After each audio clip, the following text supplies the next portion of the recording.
Hi there, everyone. It is currently the 15th, going into the 16th of May 2013. We have been watching Tropical Cyclone Mahasen for nearly a week now, after it started down here into the southern portions of the Bay of Bengal, now tracking off here towards the north, expecting to make a landfall right around Chittagong here in the next 24 hours. The storm already has been deadly, not near the center of circulation, but due to outflow down here in Sri Lanka.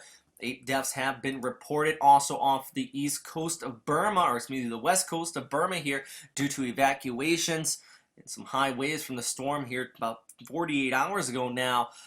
There was a boat that capsized, and it does look like about 60 people are feared dead. Out of that, unofficial at this time, but very grim news already coming out from the storm.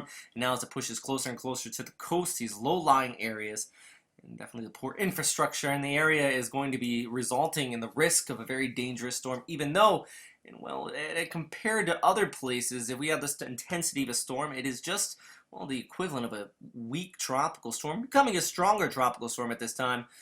Well, many people would just grimace at something like that. But today we do continue to watch this pull off there towards the northeast. Now it is gaining some actual circulation coming out of it, much better than yesterday, where the storm was almost completely exposed within that low-level circulation. And what we have been seeing here in the past about 6 hours is the vertical wind shear let up under the storm. Now it's about 5 to 10 knots of vertical wind shear. So what we expect here going through Thursday is that it is going to intensify, well, moderately rapidly before making landfall here along the Burma coast, now, or excuse me, the Bangladesh coast. But it's going to be short-lived, and the reason is because once it starts hitting the land, it's going to lose its moisture source. It's going to encounter that friction. It's going to tear the storm apart. But it will be intensifying, and already here we have been seeing throughout the day the pressure dropping from 996 HPA now down to 990 HPA. But right here showing it from the JTWC, that track, expecting that landfall there going through, well, JTWC a little bit earlier than what the Indian Meteorological Department is saying. And actually I'm leaning more towards what the Indian Meteorological Department is saying through the overnight hours here on Thursday into Friday.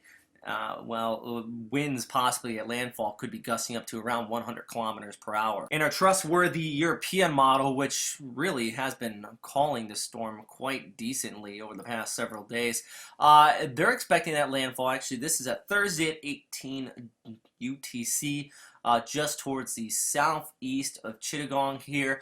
Problem with this scenario playing out is that, well, these winds would be pushing on shore in these low-lying areas. You have those camps set up along the coast here. Largest ones a little bit farther down here towards the southeast, but there's still the camps there, and that's going to bring the risk of low-lying storm surge. But also, let's take a look at the rainfall, because the heaviest amount of rain is actually on the western periphery of this. Pull up the MSL for this from the European model here, and you can see a lot of that heavy precipitation extending off there towards the north. But even through the day, starting here on Thursday morning, you're going to be really seeing this rainfall ahead of the storm system. So probably by the time, if you're watching this Thursday morning and you are in there in Chittagong or any of the surrounding areas, you're already feeling the effects of this storm system, and you're already getting that heavy rainfall. And that is going to be one of the problems with it, because it's going to be dropping a lot of rain on an already saturated area, very low-lying, and then the risk of light storm surge coming in. So all these factors combined will be playing a major role on the landfall of the storm system and the human impact as it does so. Now, all the models really in agreement that right around Chittagong here, it's going to make it a landfall. Now, if it does go towards the left of it, as GFS kind of pointing at, that means that right front quadrant is going to pass over the city. So that means that you're likely going to get a higher of a storm surge if it goes to the right of the city and the left front. So the winds would actually be blowing offshore as it does come on shore here. Remember, these lows have that, well, counterclockwise circulation. So the winds come from this way, the winds over here come from that way. Well, I mean, the waves will be offshore, vice onshore. And showing here the, the tide table for the 16th and 17th highlighted here.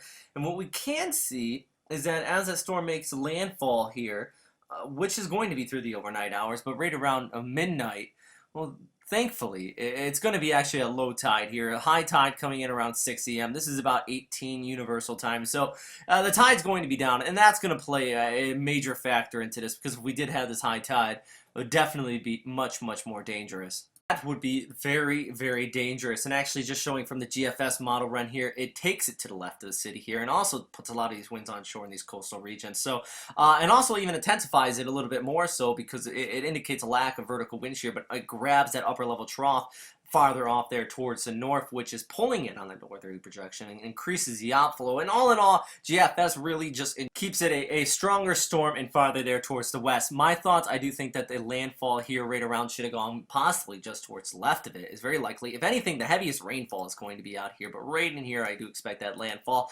And if this scenario does play out, that definitely would not be an optimal situation by any means, as it does continue to push on shore a little bit there towards the right. But the center of circulation is very vague in this one. It's very disorganized, loosely organized embedded thunderstorms.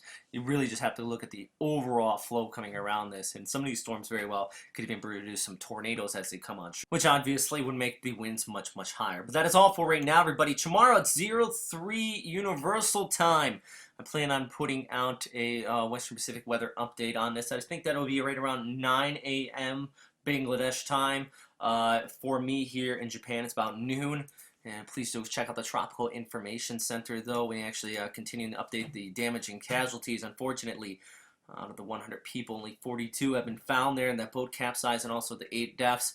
Also, our latest video update is posted here, and we just added the chat room. I am sitting in there by myself, but tomorrow we will put the video there into that chat room tab, and we'll have that live interactive update. You can ask any questions at the time. But I'll end on this latest track from the Indian Meteorology Department. Remember that they are the official agency, even though they are very sparse at putting out their updates. They actually missed a whole 12 hours earlier today. But if you have any questions, comments, or suggestions, please post them down in the comment box below. And as always, stay safe out there, everyone.